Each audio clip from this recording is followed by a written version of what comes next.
बच्चों welcome back. Nitin की पाठशाला में पुनः स्वागत है आपका। तो देखिए, इस वीडियो लेक्चर सीरीज़ में अब तक हम 2 वीडियो बना चुके हैं सिलेबस की और 1 वीडियो बना चुके हैं summarise analysis of previous year question from KUK।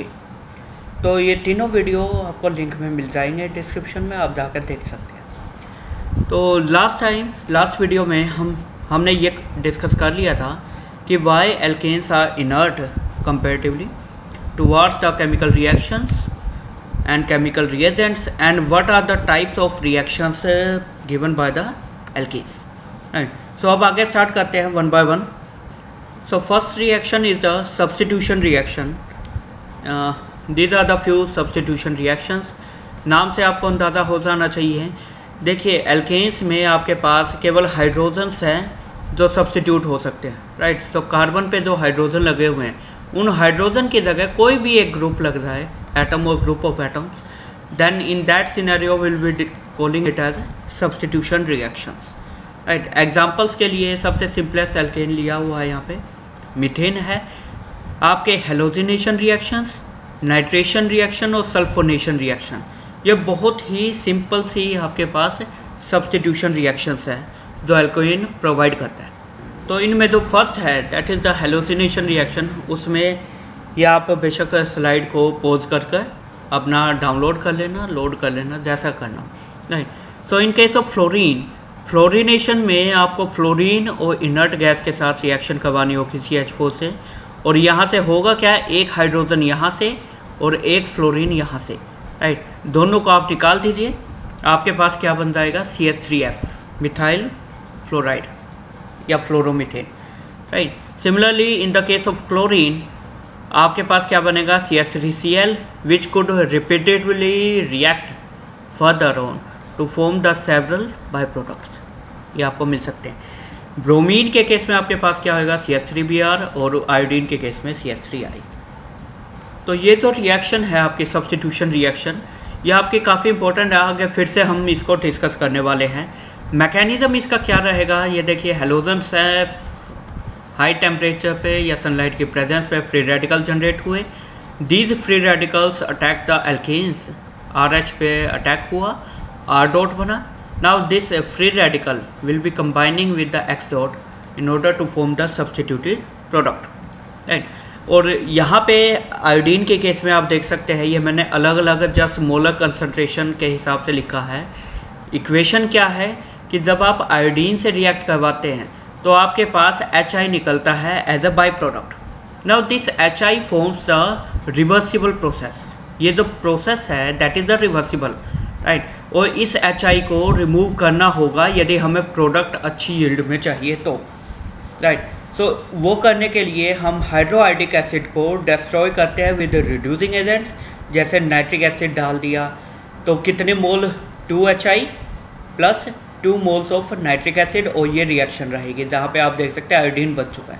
Similarly यदि HiO3 आप यूज़ करेंगे, इन दैट सिनेरियो 5HI, और ये आप समझ गए होंगे ये मैंने अलग अलग कलर किस लिए किया हुआ है, right. So these are the reagents which destroyed the hydroiodic acid, उसको ख़त्म कर देते हैं और रिएक्शन को फॉरवर्ड लेके आते हैं। Similarly in the case of fluorination आपके पास एक स्वार्ट्ज रिएक्शन भी लिटरेचर में आती है, जहाँ पे मर्क्यूरस फ्लोराइड को ट्रीट करते हैं क्लोरो एल्केन के साथ, राइट। तो क्लोरीन यहाँ सब्स्टिट्यूट हो जाता है फ्लोरीन की जगह, और फ्लोरीन यहाँ सब्स्टिट्यूट हो जाता है। So this method is use to prepare the fluoro alkanes. Now next reaction is the nitration reaction, जिसमें फ्यूमिक नाइट्रिक एसिड आप यूज़ करेंगे और NO2 ग्रुप के साथ सब्स्टिट्यूशन हो जाएगा। मैकेनिज्म इसका वही है, this is the nitric acid, homolytic fission, so NO2 dot और OH डॉट अटैक हुआ, यहाँ से वाटर निकाल दीजिए, R डॉट बन चुका है। Now this R dot will be combining with the nitrate radical, right, NO2 dot, और आपके पास ये बन जाएगा, राइट। सिमिलरली सल्फोनेशन में आपके पास this would be the product, right, and free radical would be SO3H dot.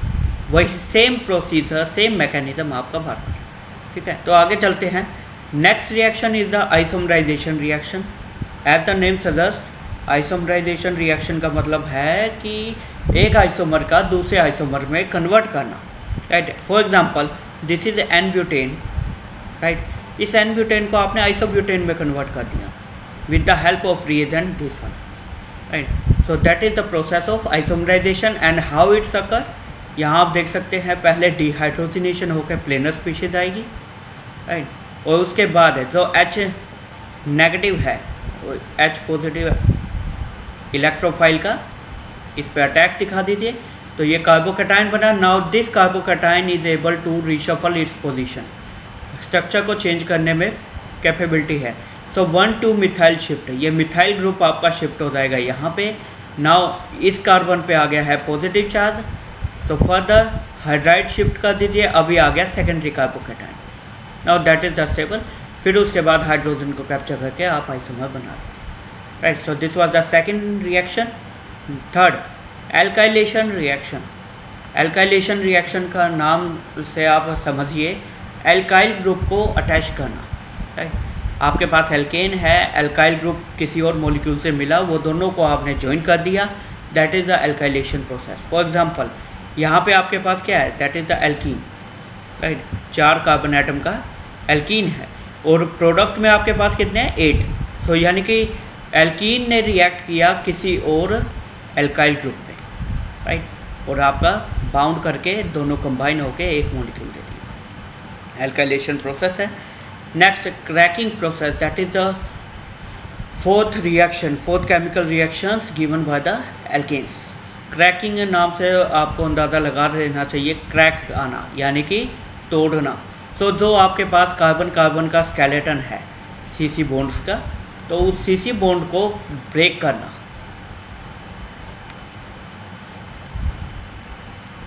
Okay, तो उसको ब्रेक करना, इसको हम कहते हैं क्रैकिंग।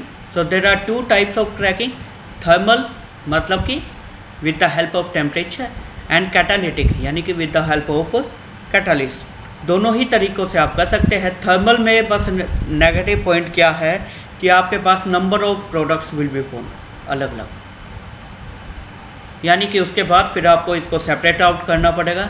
कैटालिटिक प्रोसेस में क्या है कि आपके पास हेप्टेन जैसे प्रोडक्ट है, तो मोस्टली 1 और 2 प्रोडक्ट आपको मिलेंगे बस, राइट।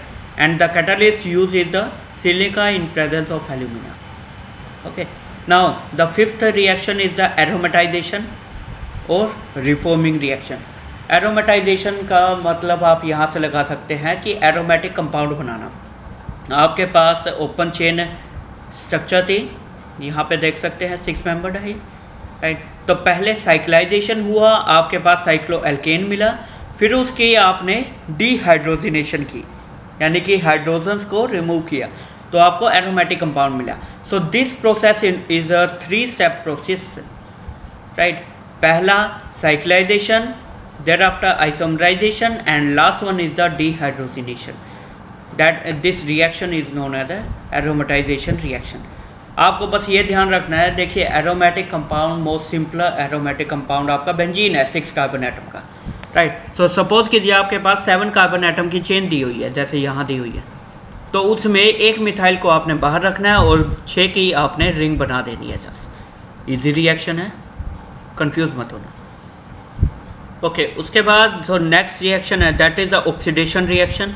ऑक्सीडेशन का मतलब आप समझ सकते हैं कि आपका कंपाउंड को ऑक्सीडाइज करना, right. So there are different types. पहला कंप्लीट ऑक्सीडेशन। ऑक्सीडेशन आपका ऑक्सीजन की प्रेजेंस में होगा या कंबशन लगा लीजिए। आप पेट्रोल यूज़ करते हैं, पेट्रोल भी तो एक तरह से अल्केन्स है, तो गाड़ियों में जो पेट्रोल यूज़ होता है, तो उस पेट्रोल से जब आप कंबस्ट करते हैं, उसको जलाते हैं, तो जो एनर्जी निकलती है उस एनर्जी से आपका व्हीकल चलता है, राइट। सो ये आपके पास एल्केन है। एक्सेस अमाउंट ऑफ ऑक्सीजन में जब बर्न करेंगे तो हमें मिलते हैं CO2 और water and high amount of energy. So this energy is responsible for movement of the vehicle, right. Similarly ethane के केस में आपको देख सकते हैं इतनी ज़्यादा एनर्जी निकल रही है। So this second category is the incomplete combustion, जब ऑक्सीजन की मात्रा आपकी कम है। In that scenario instead of carbon dioxide, carbon monoxide and carbon black carbon वो आपको मिलते हैं as a product, and next, catalytic oxidation का मतलब क्या है कि आप कैटालिस्ट की प्रेजेंस में डिफरेंट क्लासेज जैसे अल्कोहल, एसिड, ये आप बना सकते हैं, right. So this was the oxidation process, right. So this were the few reactions, chemical reactions. तो अब बात करते हैं केमिकल प्रॉपर्टीज़ हमने देख ली, बट इन केमिकल प्रॉपर्टीज़ में एक केमिकल प्रॉपर्टी ऐसी है जो बहुत इंपॉर्टेंट है। वो कौन सी थी? पहली रिएक्शन। मैंने आपको कहा था ना कि हैलोजेंस को हम फिर से डिस्कस करने वाले हैं। So that is the substitution of halogens on alkanes. Alkanes के हाइड्रोजन से सब्सटीट्यूशन हैलोजन का। So that substitution reaction is important and that is performed और observed through free radical mechanism उसका फ्री रेडिकल रहता है, राइट।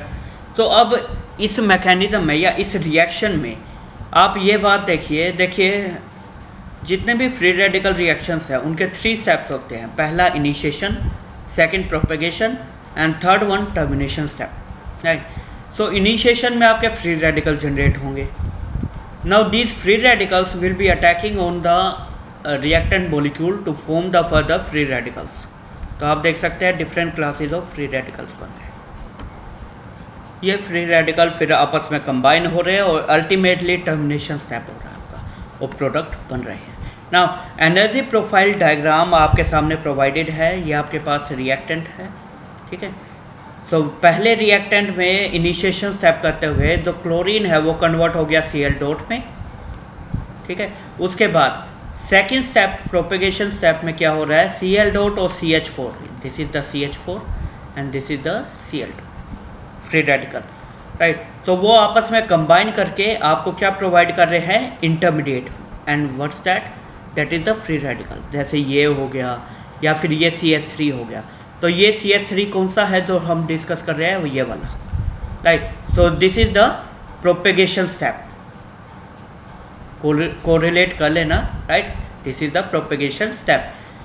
देख सकते हैं कितनी हाई एक्टिवेशन एनर्जी है, राइट।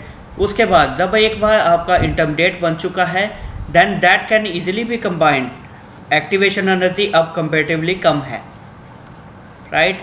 और प्रोडक्ट आपका क्या बनेगा? CH3Cl। तो आप देख सकते हैं CH3Cl टर्मिनेशन स्टेप आपका रहेगा, ठीक है। सो that is the energy profile diagram. और याद रहेगा, ठीक है, कैसे बनाना है? पहले देखिए 2 स्टेप प्रोसेस है एक तरह से एनर्जी प्रोफाइल डायग्राम में। इनिशिएशन को हम कंसिडर नहीं करते, ठीक है। तो पहले Cl रिएक्ट करेगा एल्केन के साथ और फ्री रेडिकल बनेगा, that is the first step. Now second step is the combination of CH3 with the other alkyl radicals to form the product, right। now what are the evidences in support of this mechanism? ये mechanism बताया, ठीक है, but कुछ evidences भी तो होंगे। so these are the evidences जो आप नोट कर सकते हैं। पहला, methane doesn't react with chlorine at room temperature। Room temperature पे कोई रिएक्शन नहीं होती, बट जैसे ही टेम्परेचर 525 केल्विन से ज़्यादा दिया जाता है तो रिएक्शन तेज़ी से होती है। और इतनी हाई एनर्जी क्यों प्रोवाइड की गई? Because there is the need. यहाँ पे आप देख सकते हैं कितना एंथैल्पी चेंज है, 242, वो भी प्लस में, ठीक है। तो एनर्जी प्रोवाइड करनी पड़ी हमें, राइट। सो इसका मतलब mechanism is occurring through free radicals. Next, mechanism explain करता है कि why there is high quantum yield. एक कॉमन सी बात है फ्री रेडिकल्स रिएक्शन में, the quantum yield is very high. Thereafter, third evidence is that there was no reaction between the methane and chlorine at 415 Kelvin। यानी कि देख सकते हैं कम टेम्परेचर पे आपके पास कोई रिएक्शन नहीं हो रही थी, बट जैसे ही हमने टेट्रा इथाइल लेड, ये आपका क्या है? फ्री रेडिकल इनिशिएटर है, राइट। तो जैसे ही स्मॉल अमाउंट हमने ऐड की तो रिएक्शन विगरसली अकर हुई। इसका मतलब इसका काम था फ्री रेडिकल जनरेट करना जो अदरवाइज हाई टेम्परेचर पे होते, राइट। तो इसने क्या किया? फ्री रेडिकल जनरेट किए और फ्री रेडिकल ने फिर रिएक्शन की। सो ये एविडेंस भी शो करता है that mechanism is occurring through free radicals. And last one, oxygen acts as a inhibitor. Oxygen well known inhibitor है फ्री रेडिकल्स का। तो जब हम ऑक्सीजन ऐड कर देते हैं इस रिएक्शन में तो रिएक्शन स्टॉप हो जाती है। तो इसका मतलब रिएक्शन किसके थ्रू हो रही थी, फ्री रेडिकल से। So these were the evidences in the favour of free radical mechanism of halogenation reactions या substitution reactions, right. Now let's next is the actual order of reaction of halogen towards the alkane was found to be, क्या order हमें मिलता है actual order, this one, कि fluorine सबसे पहले react कर रहा है, then chlorine, then bromine and last is the iodine, और least reactive is the iodine. सो इसको कैसे एक्सप्लेन कर सकते हैं हम कि ये किस बिहाफ पे है, कैसे है। तो देखिए आपके पास यहाँ दो टेबल्स प्रोवाइडेड है, राइट। इन दो टेबल्स में जो हेलोजेंस है, जैसे ये आपके पास फ्लोरीन, क्लोरीन, ब्रोमीन, आयोडीन वगैरह, right. Overall change in enthalpy आपकी है इस रिएक्शन में, right. And this is step wise, 3 step थे, तीनों स्टेप के रिएक्शन के एंथैल्पी चेंज दिया हुआ है। ये काफ़ी इंपॉर्टेंट है, क्यों अब हम देखेंगे। देखिए आपके पास 3 स्टेप था। पहला स्टेप इनिशिएशन, जहाँ पे फ्री रेडिकल्स किसके बन रहे थे, हेलोजेंस के। उसके लिए आप देख सकते हैं सारी की सारी, चारों के चार आपके एंडोथर्मिक रिएक्शन है, यानी कि हमें एनर्जी देनी पड़ेगी तब जाके रिएक्शन होगी, ठीक है। सिमिलरली थर्ड स्टेप में यदि हम देखेंगे तो थर्ड स्टेप के अकॉर्डिंग आपके पास सारे के सारे ही एक्सोथर्मिक रिएक्शन हैं, एनर्जी रिलीज होगी, राइट। अब एक कॉमन सी बात समझिए, फर्स्ट स्टेप में X2 डिवाइड हो रहा है X डॉट में, यानी कि बॉन्ड डिसोसिएशन एनर्जी का कंसेप्ट आ रहा है। तो यदि फर्स्ट स्टेप आपका रेट डिटरमाइनिंग स्टेप होगा, then what should be the order. Order क्या होना चाहिए, देखिए आयोडीन सबसे इजीली डिसोशिएट होता है, तो order must be iodine, then fluorine, bromine, chlorine, इसके हिसाब से। क्यों, क्योंकि इसमें सबसे कम एनर्जी चाहिए, फिर इसमें चाहिए, फिर इसमें, फिर इसमें, इसमें और इसमें, राइट। सो ये ऑर्डर होना चाहिए, बट एक्चुअल ऑर्डर इससे डिफरेंट है, तो इसका मतलब ये तो रेट डिटरमाइनिंग स्टेप नहीं है, ठीक है। और यदि थर्ड स्टेप की बात करें तो सभी के सभी नेगेटिव है, और ऑलमोस्ट आप देख सकते हैं यहाँ पे बस ज़्यादा है, अदरवाइज ये तीनों के तीन ऑलमोस्ट सिमिलर है, सेम अमाउंट ऑफ एनर्जी है approximate, right.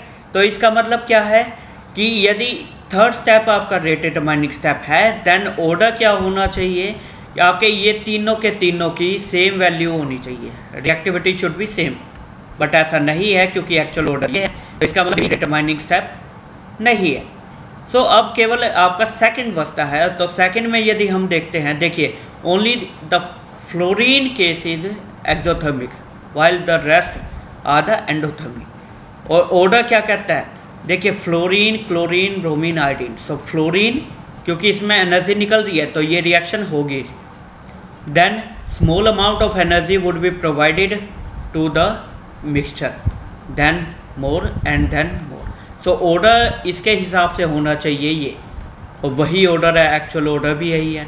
So that means the rate determining step is the second step. और सेकेंड स्टेप क्या था, जिसमें आपके पास एक्स डॉट अवेलेबल है और CH4, या पिछली स्लाइड में यदि आपको दिखाया जाए तो देखिए ये that was the rate determining step, right, जहाँ पे Cl डॉट है, CH4 है, दोनों ने रिएक्ट करके इंटरमीडिएट बनाया है। और यही वजह है फ्लोरीन के केस में ये जो एनर्जी गैप है दैट इज स्मॉलर, ये स्मॉल है, और इसलिए रेट ऑफ रिएक्शन काफ़ी फास्ट है। और आयोडीन के केस में बहुत ज़्यादा है, ठीक है, इसलिए वो स्लो है। सो क्लियर है, आपको क्लियर हो चुका है कि रिलेटिव रिएक्टिविटीज़ क्या है of substitution reaction, halogen substitution reaction, ठीक है। यहाँ तक था ये आपका कंसेप्ट। अब उसके बाद जो कंसेप्ट आ रहा है ये एग्ज़ाम पॉइंट से वेरी वेरी इंपॉर्टेंट है। प्रीवियस ईयर क्वेश्चन आप निकाल के देखेंगे तो लगभग हर साल किसी ना किसी तरीके से ये टॉपिक पूछा ही गया है, ठीक है। तो इसको बहुत ध्यान से देखना जो मैं आपको समझाने वाला हूँ। देखिए यहाँ पे कंसेप्ट आता है ओरिएंटेशन का। ओरिएंटेशन का मतलब क्या है कि सपोज़ कीजिए आपके पास एक लॉन्ग चेन है एल्केन्स की, आपके पास रिएजेंट आया, राइट। अब ये रिएजेंट कहाँ एक्ट कर सकता है, क्योंकि देखा जाए सभी के सभी कार्बन कार्बन और कार्बन हाइड्रोजन बॉन्ड से बने हुए हैं, ठीक है।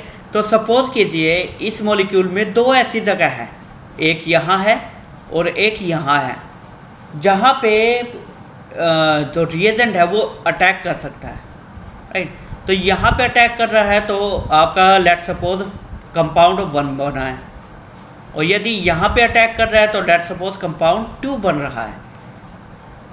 यहाँ तक ठीक है, 2 आइसोमर्स बन रहे हैं। अब ओरिएंटेशन क्या है? Orientation in the molecules where 2 और more reactive sites are present, जैसे यहाँ है, then the problem of ascertaining where in the molecule the reaction is most likely to occur and what are relative amounts of isomeric products, that is called as a orientation। यानी कि 2 point का ध्यान रखना है। पहले कि इन दोनों में से ज़्यादा चांसेस कहाँ है रिएजेंट के अटैक करने के। मान लेते हैं वो इस पे है, तो ओरिएंटेशन क्या डिस्कस करती है कि ये रिएक्टिव साइट पे ज़्यादा चांस है तो यहाँ पे ज़्यादा मॉलिक्यूल हिट करेगा, और जब मॉलिक्यूल ज़्यादा यहाँ पे एक्टिव हो रहे हैं तो कौन सा आइसोमर ज़्यादा बनेगा?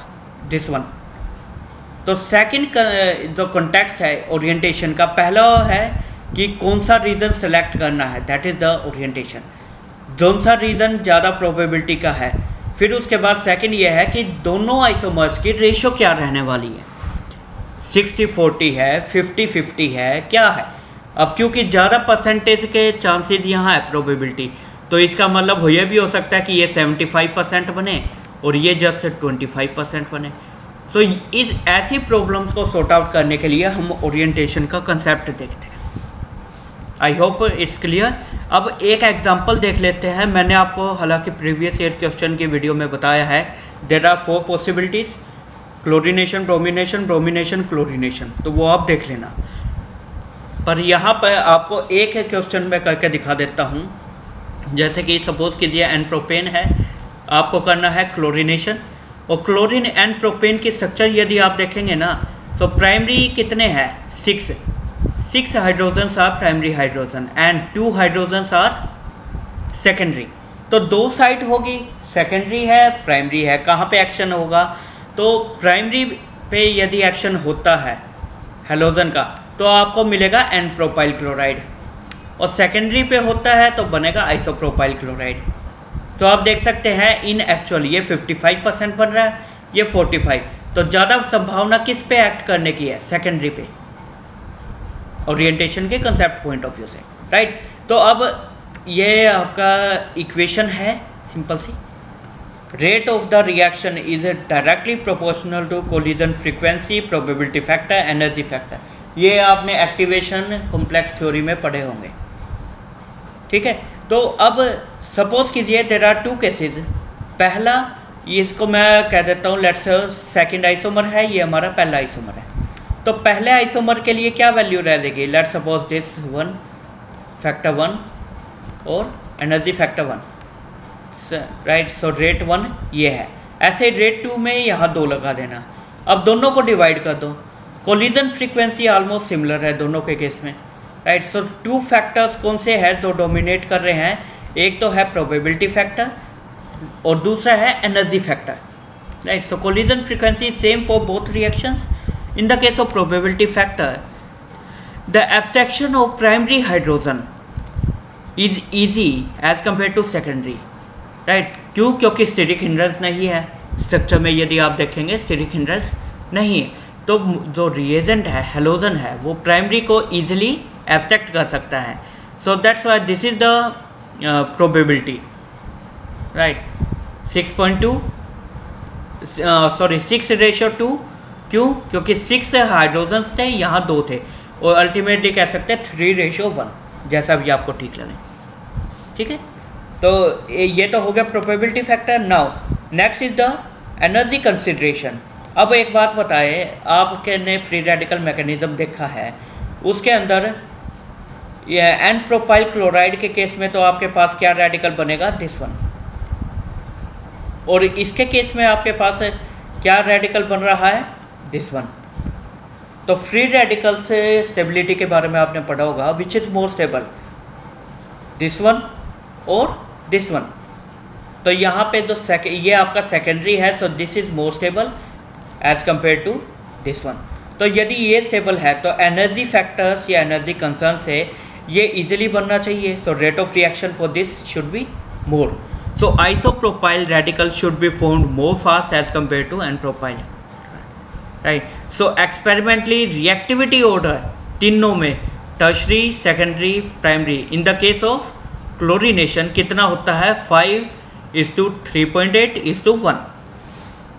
यहाँ तक ठीक। तो ये दो रेशियो निकल के आई है, दिस एंड दिस, और इन्हीं दोनों का यूज़ करके हम रिलेटिव अमाउंट निकालने वाले हैं थ्रू दिस रिएक्शन इक्वेशन।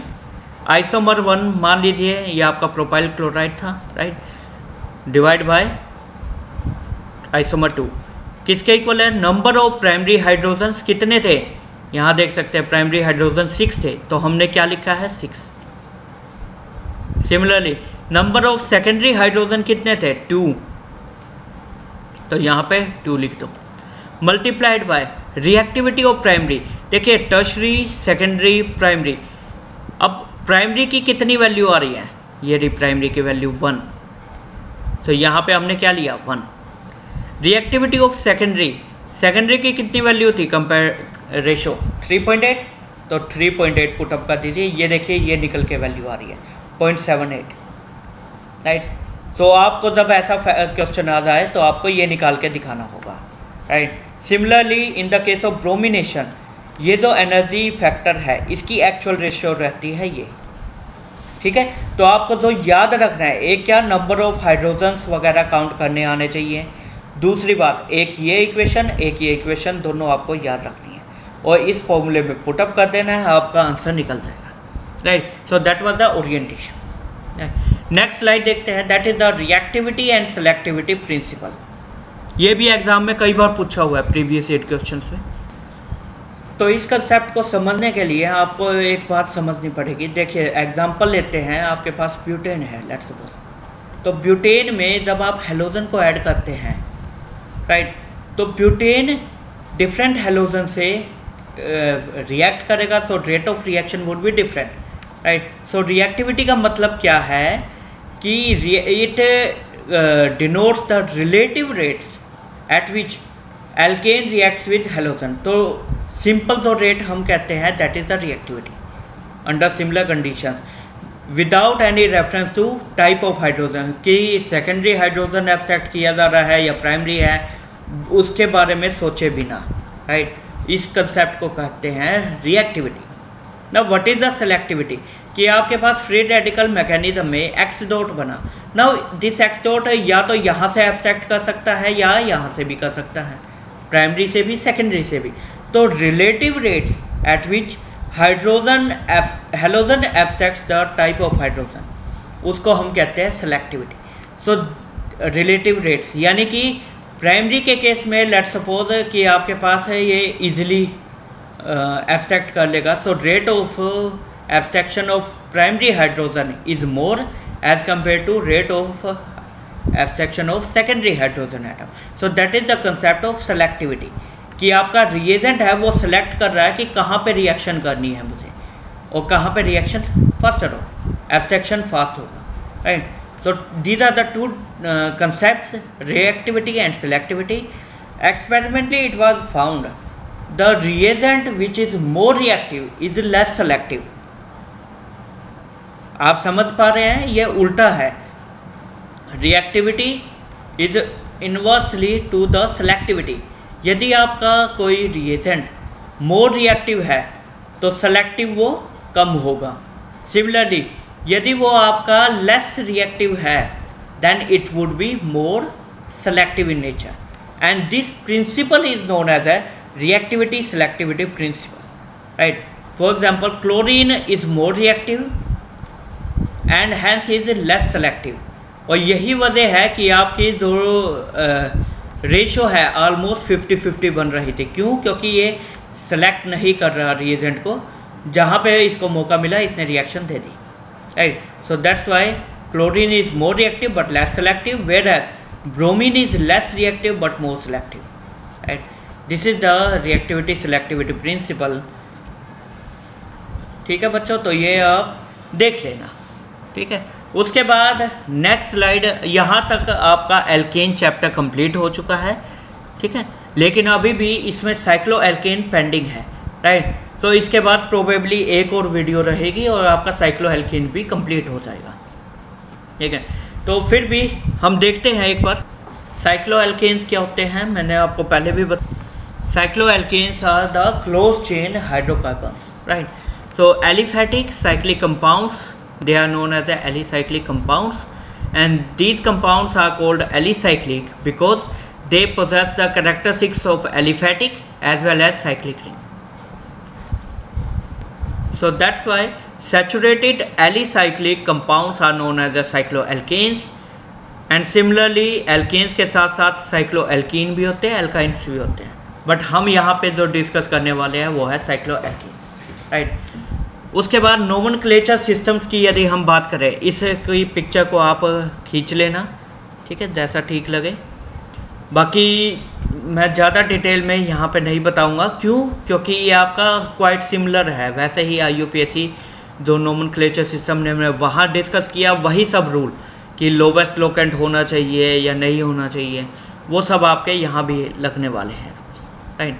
तो यह आज के लिए वीडियो के लिए यहीं तक। उसके बाद नेक्स्ट हम डिस्कस करेंगे कि मेथड ऑफ फॉर्मेशंस क्या है और साथ ही में हमारे पास केमिकल प्रॉपर्टीज़ क्या क्या है। सो वो सब हम नेक्स्ट वीडियो में डिस्कस करेंगे। तो ठीक है बच्चों, आज के लिए इतना ही। किसी भी बच्चे को कोई भी डाउट या क्वेरी हो, ही और she is most welcome to comment section. आप कमेंट सेक्शन में आके पूछ सकते हैं। तो आज के लिए इतना ही, ठीक है। Stay healthy, keep studying. अपना नेक्स्ट क्लास में हम ज़रूर मिलेंगे। टेक केयर बच्चों, जय हिंद, बाय बाय।